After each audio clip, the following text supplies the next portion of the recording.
Hello and welcome back to Sports Gusto. In this video, we're going to talk about the Dallas Mavericks. So let's get started. Before we start, I would like you to hit that red subscribe button so that you never miss out on any of our videos.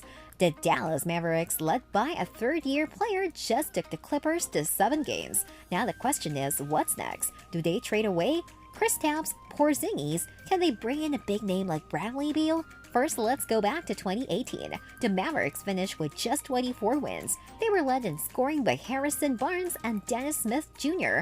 They went into that draft with the third best odds of the #1 pick, but would eventually land at 5. During that draft, they decided to go up and get their guy trading for the 3rd overall pick, with the Atlanta Hawks giving up the 5th overall pick in 2019. In the 2020 season, Luka would take another jump, becoming one of the best second-year players the league had ever seen, averaging 29 points, 9 rebounds, and 9 assists a game alongside Kristaps. They would finish the season as the 7th seed and faced off against the Clippers in the first round, but would fall short in 6 games going into the season. There was a lot of hype for the Mavericks. Luka was the odds-on favorite to win the MVP award with minimal changes to their roster. We didn't see a massive improvement for this team year over year, but would finish as the 5th seed in the West, facing the Clippers in the first round. This was one of the weirdest series I've ever seen. The Mavericks, on the back of crazy performances from Luka, were able to steal their first 2 games in Los Angeles, but that would be the trend for the rest of the series. The away team would get the way up until Game 7, where the Clippers were able to advance and bring us to where we are today. Now let's have a look at this Mavericks roster. Obviously, this team is headlined by Doncic in just his 3rd year. Average 28, 9, and 8 shooting, 48 from the field and 35 from 3.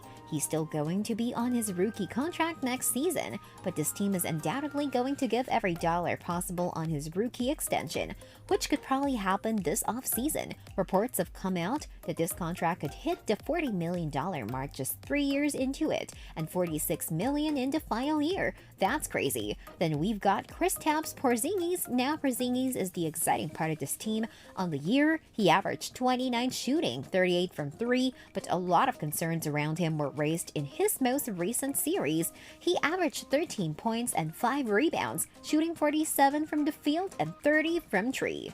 There's also players clearly at the top. You've got Kawhi Leonard. This one looked like a potential Kid Warriors scenario when the Mavericks were up to 2-0 in the series. But now with the Clippers advancing, it's tough to predict Kawhi's future. If this team goes on to win the title, it's hard to see him leaving. But if that doesn't happen and Kawhi decided to move on from the Clippers, then Mavericks are an attractive landing spot. I would have to imagine playing alongside Luka, whose talent Kawhi just experienced firsthand has to be enticing. But as of right now, it's hard to put the Mavericks even close to the top of their running. Then you've got Chris Paul. He's having a fantastic season for the Suns. He took this team to another level, finishing as a 2nd seed in the West, and they just took down the reigning champion Lakers in the first round of the playoffs. Reports have come out that Chris Paul is going to decline his $40 million player option in hopes of a new, roughly $100 million across the 3-year contract. If the Mavericks knew they're gonna get the Chris Paul of today for the next 3 years, I don't think there's a much better addition for this team. But it's hard to imagine that being the case with a 36-year-old Paul. Now the Mavericks really don't have much to offer, but seeing the Nets somehow put a package together for James Harden, I really don't think it's impossible. A huge part of them being able to get something done is going to be the league's perception of Kristaps. I think they're just hoping he has neutral value, and it's not looked at as a bad contract. But if a big deal does go down, it is hard to imagine him not being involved. But there might be some exciting opportunities for the Mavericks to take a gamble in a trade. Lastly, I want to talk about those home run trades. The obvious one that's going to come up is Bradley Beal. With just 1 year and the player option left, they're actually in a pretty decent position to get something done. This is probably the best case scenario for their offseason.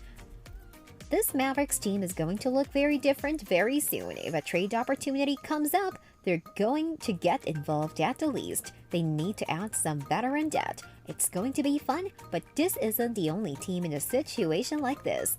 This brings us to the end of our video. I hope you enjoyed it. Hit like if you did, and don't forget to subscribe to our channel so that you don't miss any of our videos in the future. Also, watch the 2 videos that are on your screen because I'm sure you love them. With that, I'll see you in the next video.